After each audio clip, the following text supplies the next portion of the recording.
मराठा विद्या प्रसारक समाज नासिक संचलित KRT arts BH commerce and AM science KTHM college Nashik के हिंदी विभाग की ओर से आप लोगों का स्वागत है। द्वितीय वर्ष BA सेमेस्टर 4 विषय साहित्य के भेद। साहित्य के भेद इस विषय के अंतर्गत दृश्य काव्य। दृश्य काव्य में तुम लोगों ने इसके पूर्व नाटक विधा का परिचय समझ लिया, एकांकी नाटक का परिचय समझ लिया। आज हमें रेडियो नाटक इस विधा का परिचय समझना है। विद्यार्थियों, आप लोगों ने साहित्य लेखन के साथ पत्रकारिता या जनसंचार के क्षेत्र में कौन कौन सी प्रगति या नए नए जो अनुसंधान हैं वह किस प्रकार सामने आए हैं, इसका परिचय पहले कर लिया है। या आप लोग जानते हैं जनसंचार माध्यम हो, जैसे मीडिया कहा जाता है, सोशल मीडिया कहा जाता है, ऐसे माध्यमों का परिचय आज आप लोगों को बहुत अच्छी तरह से है। आप लोग जनसंचार या मीडिया की पीढ़ी है या मीडिया युग के आप लोग हैं, और इस मीडिया युग के पूर्व एक महत्वपूर्ण जो माध्यम इस संसार में सामने आया उसे रेडियो माध्यम कहा जाता है, आकाशवाणी माध्यम कहा जाता है। इस आकाशवाणी के प्रसार के कारण रंगमंच का स्थान ध्वनि ने ले लिया। जो इसके पूर्व तुम लोग नाटक के माध्यम से समझ चुके हैं, तो नाटक विधा को लेकर हम यहाँ समझ लेते हैं।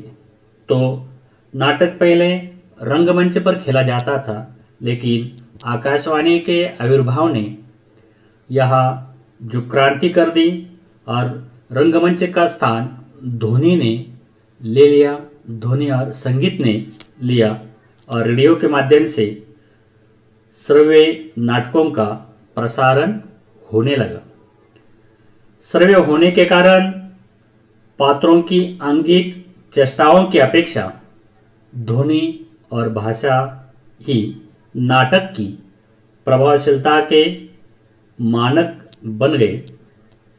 यहाँ श्रव्य तत्व प्रत्यक्ष और दृश्य तत्व अप्रत्यक्ष होता है, यानी नाटक हमें दिखाई नहीं देता पर सुनाई देता है, इसलिए श्रव्य यहाँ प्रत्यक्ष है। इस संदर्भ में अनेक विद्वानों ने अपने अपने जो मत हैं वह व्यक्त किए हैं, और उनके द्वारा हम जब नाटक विधा को समझते हैं तो नाटक का जो आरंभ है, पहले हमें नाटक या आकाशवाणी का जो आरंभ है वह इस विश्व में, इस संसार में कब हुआ इसे समझ लेना है। रेडियो या आकाशवाणी यहाँ श्रव्य माध्यम होने के कारण एक ऐसी जादू उसने कर दी थी। इसके पूर्व हम आकाशवाणी पौराणिक कथाओं में ही सुनते आए हैं, लेकिन रेडियो ने वो साक्षात कर दी है, इसलिए रेडियो ध्वनि की जादूगरी है। हमारे प्रसिद्ध साहित्यकार आज्ञे जी ने कहा है, शब्द अधूरे हैं क्योंकि वे उच्चारण मांगते हैं। रेडियो शाब्दिक भाषा को उसकी पूर्णता प्रदान करता है। रेडियो का विश्वव्यापी विस्तार प्रथम विश्व युद्ध के बाद एक शक्तिशाली जनमाध्यम के रूप में हुआ। यानी आप लोग जानते हैं प्रथम विश्व युद्ध 1914 से 1918 तक चला और उसके बाद हमें रेडियो का जो विकास है वो विकास यहाँ होते हुए दिखाई देता है। सूचना संचार के अतिरिक्त मनोरंजन और विशेषतः नाटक के लिए इसकी अपरिमित संभावनाएं यहाँ सामने आई। रेडियो से प्रसारित हो सकने वाले किसी भी नाटक को सामान्यतः रेडियो नाटक कहा जा सकता है।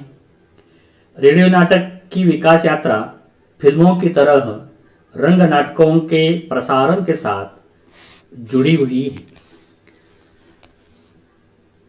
विश्व का रेडियो से प्रसारित होने वाला पहला नाटक जिसे बीबीसी ने 16 फरवरी 1923 को प्रसारित किया था, यानी हम नाटक के माध्यम से यहाँ इस विधा का जो आरंभ है आकाशवाणी में या रेडियो केंद्र में कब से हुआ है उसका परिचय यहाँ समझ रहे हैं।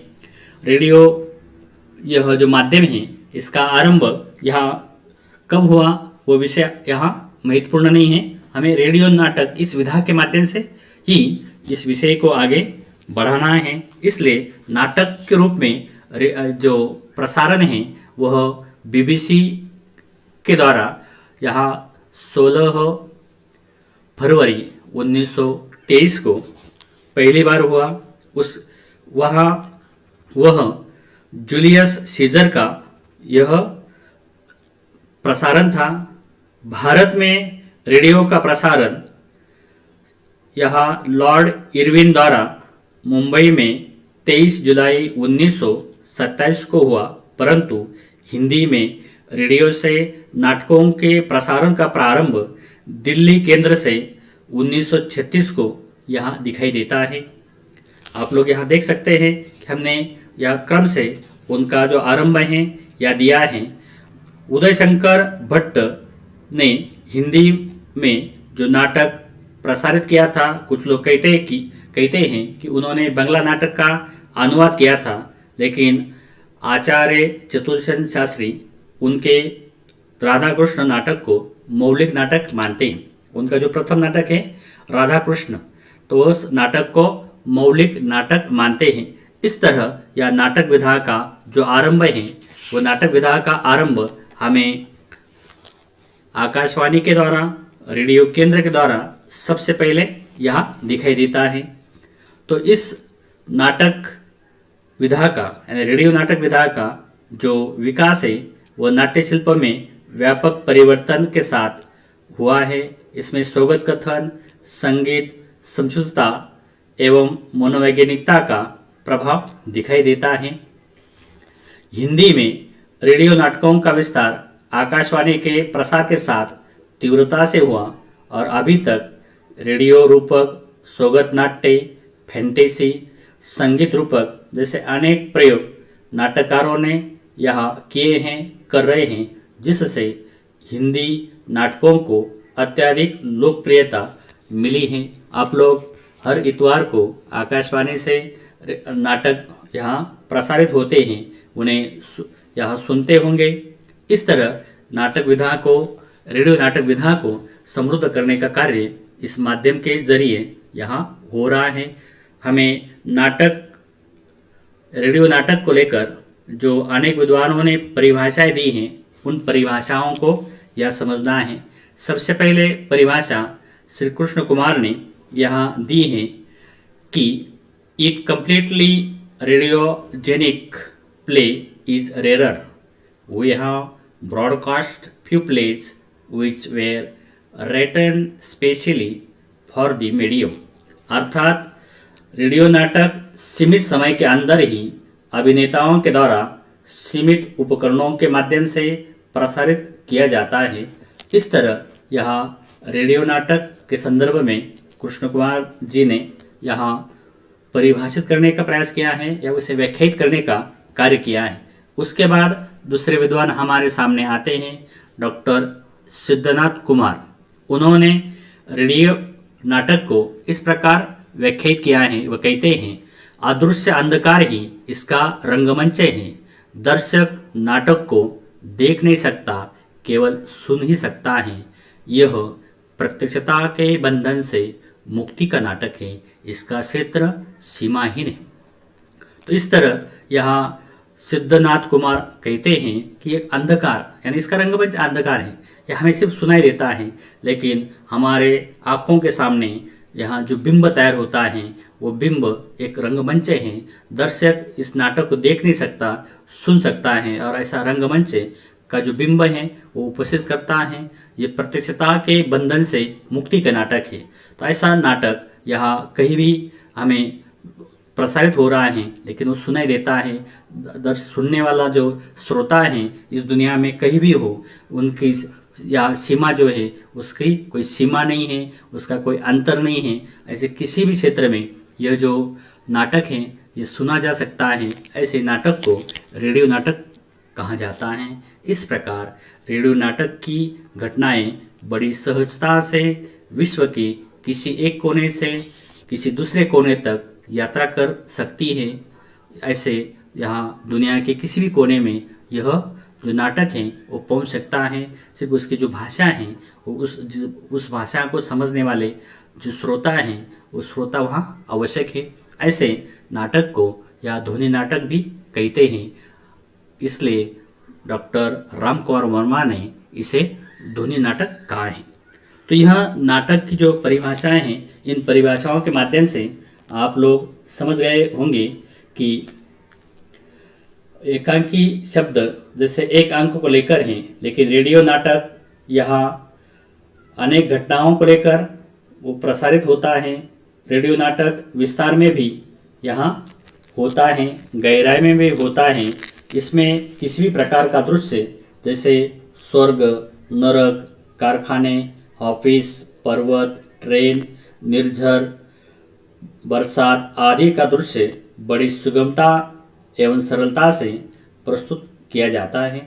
रेडियो नाटक एक पूर्णतः श्रव्य कला है और ध्वनि ही इसका आधार है। ध्वनि भाव अभिव्यक्ति में अत्यंत सशक्त होती है। तो इस दृष्टि से रेडियो नाटक यहाँ महत्वपूर्ण है। रेडियो पर श्रोता अपनी कल्पना शक्ति के आधार पर मानस चित्रों की निर्मित कर लेते हैं। रेडियो नाटक में भाव और विचार भी मानव शरीर धारण कर प्राणमय बन जाते हैं। ऐसे रेडियो नाटक का मंचन तो रंग बिरंगे पर्दों से युक्त है। न वह दर्शक ही हैं होते हैं, न अभिनेताओं हेतु बाह्य प्रसाधन आवश्यक होता है।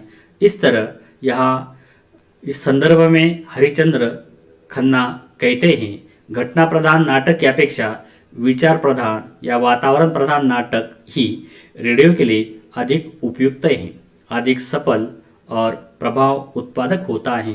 कारण यह अरूप और सूक्ष्म जितनी सफलता से रेडियो द्वारा प्रसारित हो सकता है उतनी स्थूल नहीं। तो इस दृष्टि से हमें रेडियो नाटक की जो टेक्निक है उस टेक्निक के संदर्भ में भी यह अनेक प्रकार से जो परिवर्तन है, विकास है, वो होते हुए यहाँ दिखाई देता है। तो आप लोगों ने इसके पूर्व नाटक का आरंभ कैसे हुआ और इस नाटक के जो प्रसारण है अनेक प्रकार से आज किए जाते हैं। इसलिए रेडियो नाटक के कई प्रकार सामने आते हैं, जिसे रेडियो रूपक, रेडियो फीचर, ध्वनि नाट्य, मोनोलॉग, फैंटेसी, ध्वनि गीति रूपक, रिपोर्टाज आदि रूपों में भी इसे यहाँ जाना जाता है। कुछ लोग इसे संगीत रूपक झलकियाँ भी कहते हैं। इन सब के आधार पर जो नाटक का निर्माण होता है, नाटक की संरचना तैयार होती है, उस नाटक की संरचना की एक तकनीक है। यहाँ रेडियो नाटक जो प्रसारित होता है उसका लेखन किस प्रकार किया जाता है, उसकी जो प्रक्रिया है उसकी एक प्रक्रिया यहाँ होती है। उसकी जो क्रमबद्धता है, उसके जो विशिष्ट चरण हैं, वो विशिष्ट चरण किस प्रकार होते हैं, उन चरणों को हमें यहाँ समझना है। जैसे रेडियो नाटक के तत्व हम कह सकते हैं, रेडियो नाटक के चरण कह सकते हैं। तो पहला यहाँ चरण या तत्व सामने आता है रेडियो नाटक का, नाटक के सूत्र। दूसरा है कथानक, तीसरा है चरित्र, चौथा है दृश्य संरचना एवं संयोजन, पांचवा है नाटक की गति, छठवा है भाषा। तो इसके लिए छठवा है उपकरण। उपकरण के अंतर्गत भाषा, संवाद आदि जो तकनीक है वह साधन इसमें आ जाते हैं। सातवां है उद्देश्य, आठवां है शीर्षक। ऐसे 8 चरणों में इस नाटक का निर्माण होता है। तो हमें इन चरणों के माध्यम से नाटक की जो प्रक्रिया है कैसे पूर्ण होती हैं, उस प्रक्रिया को यहाँ क्रमबद्धता से एक एक करके यहाँ समझ लेना है। तो यह ज्ञान तुम लोग अवगत कर लेते हैं, आगे चलकर आपके मन में दिमाग में भी कोई ऐसी विषय हैं, उन विषयों को नाटक के रूप में आकार दे सकते हैं। इस दृष्टि से हमें नाटक की जो प्रक्रिया है या तत्व हैं एक एक करके यह समझने हैं। पहला तत्व या चरण है नाटक का सूत्र। नाटककार को अपनी रचना निर्माण हेतु हमेशा सजग एवं मधु संचय वृत्ति का होना आवश्यक होता है। मधु संचय वृत्ति मतलब जैसे मधुमक्खी होती है, वह बगीचे में यहाँ मंडराती हैं, लेकिन जो मधु है उस मधु को वो ढूंढती हैं। ऐसे जीवन में अनेक पक्ष होते हैं, अनेक पहलू होते हैं, अनेक बातें होती हैं। उन बातों को यहाँ निकाल कर उसे रेडियो नाटक का जो आकार है वो दिया जा सकता है। इसी तरह यहाँ रचना के सूत्र रचनाकार को किसी भी क्षेत्र से प्राप्त हो सकते हैं। उसके लिए कई आधार हैं, जैसे पुराण, इतिहास, वर्तमान की सामाजिक जो सरोकार हैं, मनोवैज्ञानिक स्थितियाँ हैं, आध्यात्म है, शिक्षा है, विज्ञान है, खेलकूद है, उसी के साथ यहाँ तकनीकी हैं, इसी तरह पर्यटन है। अनेक बातों को लेकर आज रचना के जो सूत्र हैं वो सूत्र मिल सकते हैं। इसलिए उसमें असीम कल्पना शक्ति, अपनी प्रतिभा, शैली, सोच के द्वारा नाटककार यहाँ नाटक के कलेवर का ताना बुन सकता है। उसके लिए चिंतन बिंदु रचनाकार को यहाँ रचना का सूत्र प्रदान करते हैं। इस सूत्र को वह संयोजित कर यहाँ नाटक का जो सृजन है वो सृजन विधि अनुसार यहाँ कर सकता है। दूसरा तत्व है नाटक का कथानक। रेडियो नाटक में जो दृश्य है वो अप्रत्यक्ष होता है, इसलिए उसका कथानक रंगमंचीय नाटकों की अपेक्षा सरल होता है। आदर्श रेडियो नाटक के कथानक की यात्रा घंटे की मानी गई है। कथानक घटनाओं और कार्य व्यापारों का वह संगठन है जिस पर नाटक की संरचना होती है। रेडियो नाटक के कथानक के लिए उसका रुचिकर होना आवश्यक है, नहीं तो वो श्रोताओं को अपने कथानक के माध्यम से बांध रखने में यहाँ असफल हो सकता है। इस दृष्टि से यहाँ सीमित अवधि में अदृश्य पात्रों के कारण रेडियो नाटक के कथानक का आकर्षक होना आवश्यक है। तीसरा जो तत्व या चरण सामने आता है वह है नाटकीय चरित्र। चरित्र ही उसके नाटकीय होने चाहिए, इसलिए उसका नाम ही नाटकीय चरित्र दिया है। नाटकीय चरित्र एक जटिल वास्तविकता है, क्योंकि वह कई प्रभावों से यहाँ युक्त रहती है। श्रव्य नाट्य में इस जटिल वास्तविकता की अभिव्यक्ति प्रधान रूप से वाणी द्वारा होती है। रेडियो चरित्रों को आवाज़ों में बदल देता है। सजीव चरित्र नाटक के प्राण होते हैं तथा विश्वास सृष्टि सक्षम होते हैं। नाटक के पात्र का व्यक्तित्व विकास शारीरिक, सामाजिक एवं मनोवैज्ञानिक इन कोणों से यहाँ टिका होता है। व्यक्ति के सोचने का दृष्टिकोण, उसकी मनोवैज्ञानिक प्रतिक्रियाएं, उसका व्यक्तित्व, चरित्र निर्माण आदि घटक भी या महत्वपूर्ण होते हैं। इस तरह रेडियो नाटक निर्माण करते समय इन सभी बातों का ध्यान रखना होता है। अंतर्द्वंद्व और कौतूहल इन नाटकों का प्राण है। चारित्रिक असंगतियों और द्वंद्वों का सफल अंकन ही रेडियो नाटक की सफलता की कुंजी है। तो इस तरह यहाँ नाटकीय चरित्र इस नाटक के लिए आवश्यक होते हैं। चौथा चरण आता है दृश्य संयोजन। रेडियो नाटक अंकों पर नहीं, दृश्यों पर आधारित होता है। नाटकों में एक से लेकर अनेक दृश्य विविध लंबाई के हो सकते हैं। दृश्यों की अवधारणा एवं संयोजन नाटकीय प्रयोजन एवं कथा वस्तुओं के प्रवाह द्वारा संचालित होती है। ये दृश्य कई रूपों में प्रस्तुत किए जाते हैं, यथा स्मृति दृश्य, स्वप्न दृश्य एवं संयुक्त दृश्य क्रमों का संयोजन किया जाता है। इस तरह यहाँ जो दृश्यांतर हैं वह व्यक्त करने के लिए 5 ढंग अपनाए जाते हैं, जैसे चुप्पी कहते हैं, दूसरे को क्रमागत तेज कहते हैं, तीसरे को प्रवक्ता कहते हैं, चौथे को ध्वनि प्रभाव कहते हैं और पांचवे को संगीत और प्रतिध्वनि। इस आधार पर यह दृश्य संयोजन किया जाता है। पांचवा तत्व है नाटक की गति। श्रोता का ध्यान अपनी ओर हमेशा बरकरार रखने हेतु रेडियो नाटक की गति में चुंबकीय तत्व यहाँ होता है, जो श्रोताओं को अपने साथ बांध रखने में सक्षम होता है। यह चुंबकत्व आक्रामक न होकर संवेदक होता है। उचित संगीत से ही नाटक प्रारंभ होकर कथानक को गति प्रदान करता है। प्रारंभ में ही श्रोता को आकृष्ट करने की क्षमता उसमें आवश्यक होती है, इसलिए श्रोता की रुचि की परख आत्मसात करने के बाद ही रेडियो नाटक को प्रारंभ होना चाहिए। तो यह एक महत्वपूर्ण तत्व है। उसके बाद है रेडियो नाटक के उपकरण। या रेडियो नाटक के कई उपकरण हैं, जैसे भाषा है, संवाद है, नरेशन है, ध्वनि प्रभाव है, संगीत है। तो इनका जो परिचय है वो परिचय हमें यहाँ एक एक करके समझना है। पहले भाषा। रेडियो नाटक लिखने वाले नाटककार को भाषा का चितेरा होना अत्यंत आवश्यक है।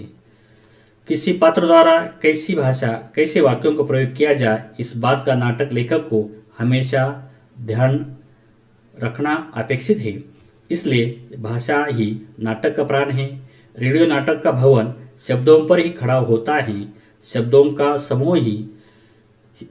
का समूह ही नहीं बल्कि एक ध्वनि है। रेडियो नाटक में भाषा का व्यवहार 2 रूपों में किया जाता है, संवाद द्वारा या नरेशन द्वारा।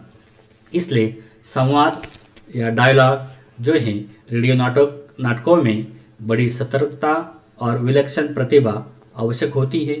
रेडियो नाटक में पात्र जो कुछ बोलते हैं वे श्रोताओं के ऊपर उसी समय प्रभाव डालते हैं। इससे उनकी रुचि तथा अरुचि और मनोरंजन आदि का आभास तत्काल हो जाता है। तो इस दृष्टि से यहाँ रेडियो नाटक में वेशभूषा हो, साज सज्जा आदि का कोई महत्व नहीं है, क्योंकि पात्र ध्वनि विस्तारक यंत्र के सामने खड़े होते हैं और श्रोताओं को पूर्ण रूप से अदृश्य रहते हैं। इसलिए पात्रों की पहचान एवं मूल्यांकन उनके संवादों द्वारा ही होती है। इसीलिए रेडियो नाटक में पात्रों की संख्या सीमित होती है। रेडियो नाटककार अपने प्राणमय संवादों द्वारा नाटक का महल खड़ा कर देता है। अगला है उपकरण नरेशन। नरेशन का मतलब है विवरण। नाटक की घटनाओं की श्रृंखला जोड़ने, उनकी आलोचना करने के लिए नाटक के क्रियाकलापों के वातावरण द्वारा नरेशन आवश्यक होता है। इसके द्वारा संवादों में न कही जा पाने वाली बातों को यहाँ सूचना श्रोता को दी जाती है।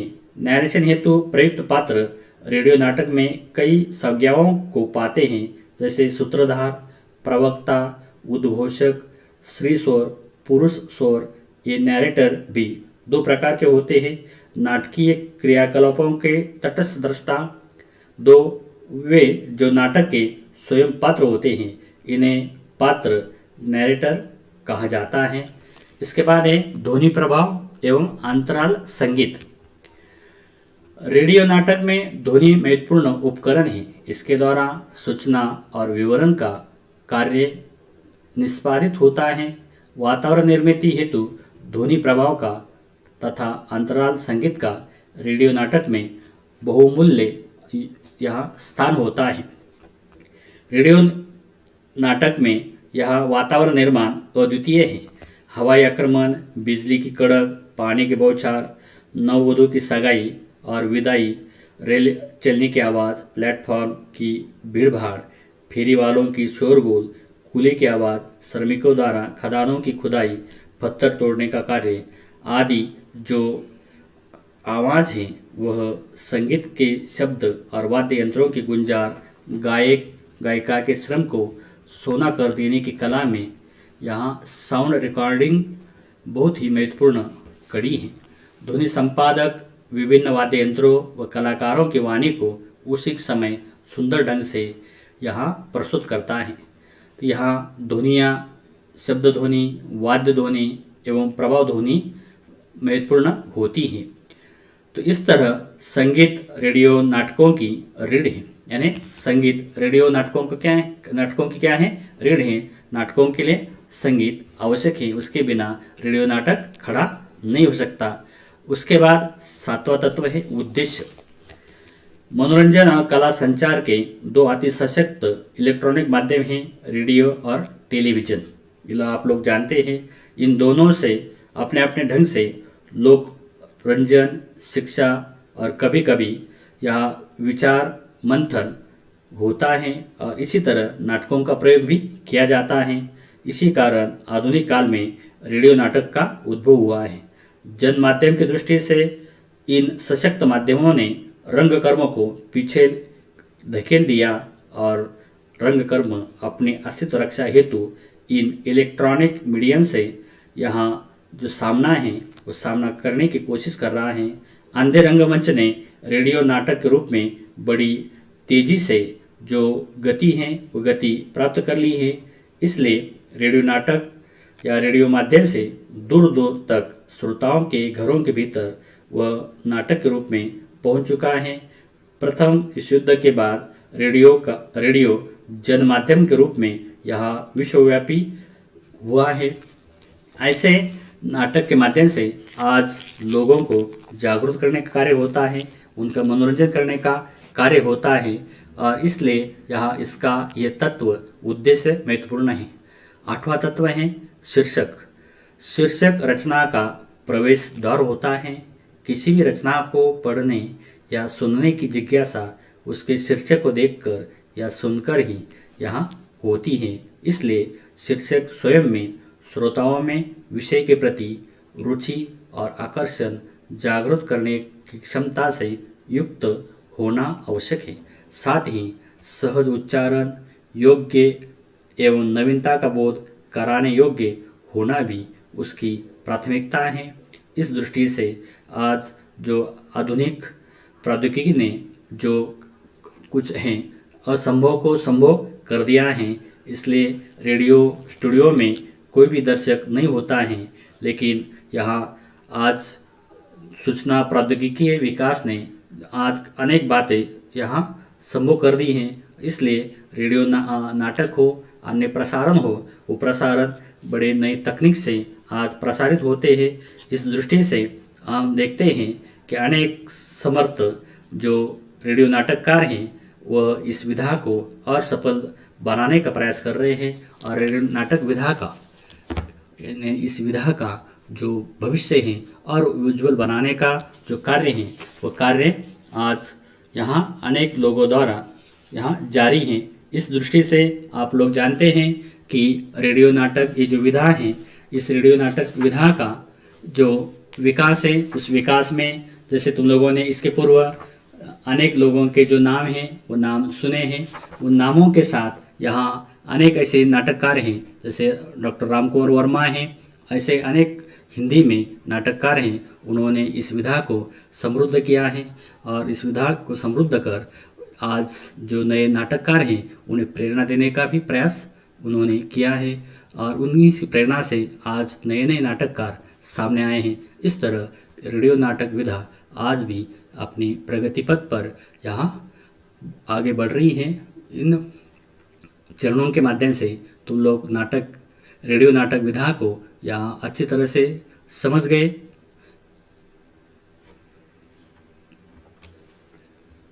रेडियो नाटक को तुम लोगों ने समझ लिया। बहुत बहुत धन्यवाद।